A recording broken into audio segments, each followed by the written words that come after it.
యోగా అంటే ఏంటి? చాలామంది యోగా అంటే యోగాసనాలని మాత్రమే అనుకుంటారు. కానీ యోగశాస్త్రం యొక్క ఉద్దేశము యోగ చిత్తవృత్తి నిరోధ. అంటే చిత్తవృత్తులు నిరోధించడం యోగం. చిత్తవృత్తులు అంటే ఏంటి? అంటే మనస్సు యొక్క వృత్తులు. మనస్సు యొక్క వృత్తులు ఏంటివి? జ్ఞాన వృత్తులు. వాటిని నిరోధించడం యోగా అంటారు. అంటే వాటిని ఎందుకు నిరోధించాలి? వృత్తి సారూప్యమితరత్ర. అంటే మనకు మనస్సు లోపల జ్ఞాన వృత్తులు ఉన్నప్పుడు ఆ జ్ఞాన వృత్తులకు సంబంధించిన విషయాన్ని మనం పొందుతుంటాం. వాటిని నిరోధిస్తే ఏమవుతుంది? తదాదృష్టు స్వరూప అవస్థానం. మన స్వరూపంలో మనం ఉంటాం. మన స్వరూపం ఏంటిది? ఆత్మస్వరూపం. ఆత్మస్వరూపంలో ఉండాలంటే వృత్తులను నిరోధించాలి. వృత్తులను నిరోధించాలంటే వృత్తులు ఏంటియో తెలియాలి. వృత్తయ పంచతయ్యా క్లిష్ట అక్లిష్ట. వృత్తులు 5 రకాలు. అవి మళ్ళీ క్లిష్టము అక్లిష్టమని 2 విధాలుగా. ఈ 5 కూడా 2 విధాలుగా ఉన్నాయి. ఈ 5 కూడా క్లిష్టాన్ని కలిగిస్తాయి, అక్లిష్టాన్ని కలిగిస్తాయి. క్లిష్టం అంటే కష్టాన్ని కలిగిస్తాయి, అక్లిష్టం అంటే కష్టాన్ని కలిగించవు. అంటే కష్టాన్ని కలిగించని వృత్తులను మనము అనుసరించవచ్చు, కానీ కష్టాన్ని కలిగించే వృత్తులను వదిలిపెట్టాలి. కష్టాన్ని కలిగించే వృత్తులు ఏంటివి? క్లేశమూలంగా ఉన్న వృత్తులన్నీ కూడా కష్టాన్ని కలిగిస్తాయి. క్లేశమూలము అంటే క్లేశాలు 5 పంచక్లేశాలు. అవిద్య, అస్మిత, రాగము, ద్వేషము, అభినివేశం అని 5 రకాలు ఉన్నాయి. వీటి మూలంగా మనం వృత్తులను ప్రదర్శిస్తే అవి క్లిష్టమవుతాయి. ఇవి లేకుండా వృత్తులను ప్రదర్శిస్తే అవి అక్లిష్టమవుతాయి.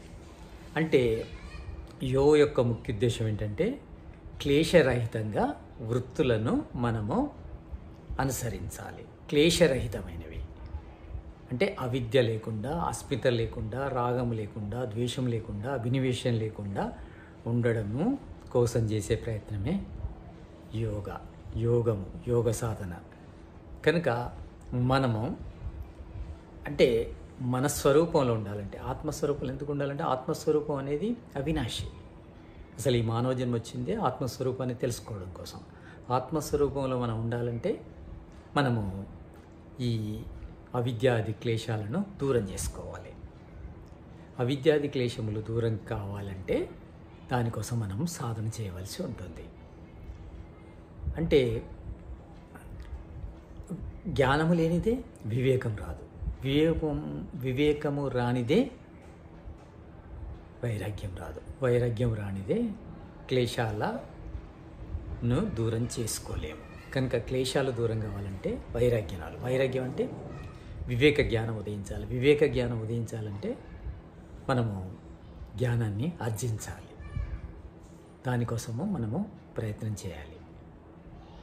అది అంటే ధ్యానం ద్వారా మనము ఈ సాధన చేస్తాము. ధ్యానం ద్వారా మనము వైరాగ్య స్థితిని పొంది సంప్రజ్ఞాత అసంప్రజ్ఞాత సమాధులు పొందుతాం. అంటే ధ్యానం తత్ర ప్రత్యేకతానత ధ్యానం. సమాధి అంటే తదేవ అర్థ నిర్భాసం స్వరూపశూన్యమివ సమాధి. అంటే ధ్యానం చేస్తూ అభ్యాస వైరాగ్యాభ్యాం. అంటే ధ్యానం చేసినప్పుడు చిత్తవృత్తులు ఎలా నిరోధించబడతాయంటే అభ్యాస వైరాగ్యభ్యాం తన్నిరోధ. అంటే అభ్యాస వైరాగ్యాల ద్వారా వృత్తులు నిరోధించబడతాయి. అంటే ఇవన్నీ ధ్యానం లోపల మనము పొందుతాం. అంటే వైరాగ్య స్థితి పొందడం కానీ, వైరాగ్యం పొందిన తర్వాత ఈ సంప్రజ్ఞాత అసంప్రజ్ఞాత సమాధులు పొందడం కానీ ధ్యానం ద్వారా సాధ్యమవుతాయి. కనుక మనము జ్ఞానంతో కూడిన ధ్యానం చేస్తున్నప్పుడు ఈ అభ్యాస వైరాగ్యభ్యాలనేటి, వైరాగ్యము అభ్యాసము, ఇవి రెండనేటి కొనసాగుతుంటాయి. అంటే ధ్యానం లోపల అభ్యాసం చేస్తాం. వైరాగ్యం అంటే జ్ఞానం వచ్చింది, దాన్ని ప్రాక్టీస్ చేస్తే అలా తదేవర్త నిర్భాసం స్వరూపశూన్యమివ సమాధి. అప్పుడు సమాధి లభిస్తుంది. అంటే ఈ అభ్యాస వైరాగ్యాలను అంటే అభ్యాసము వైరాగ్యాలను ఎట్లా మనం చేయాలంటే సతు దీర్ఘకాల నైరంతర్య సత్కార సేవితో దృఢభూమి నిరంతరం చేస్తుండాలి, ఎక్కువ సమయం చేస్తుండాలి, శ్రద్ధతో చేస్తుండాలి. అప్పుడే వైరాగ్యం వస్తుంది. అంటే వైరాగ్యం తర్వాత అభ్యాసం, ధ్యానం ద్వారా అభ్యాసం చేసి సమాధి స్థితిని పొందొచ్చు. సమాధి స్థితి అంటే మనసు యొక్క అత్యుత్తమ స్థితి. అంటే ప్రతిదాన్ని అర్థం చేసుకునే స్థితి, ప్రతిదాన్ని సాక్షాత్కారం చేసుకునే స్థితి వస్తుంది.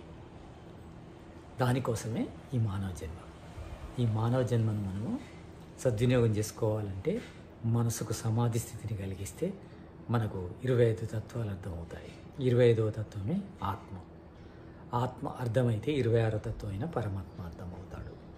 ఆత్మ అర్థం కావడం అంటే ఈ 25 తత్వాల యొక్క సాక్షాత్కారము సంప్రజ్ఞాత సమాధిలో ఉంటుంది.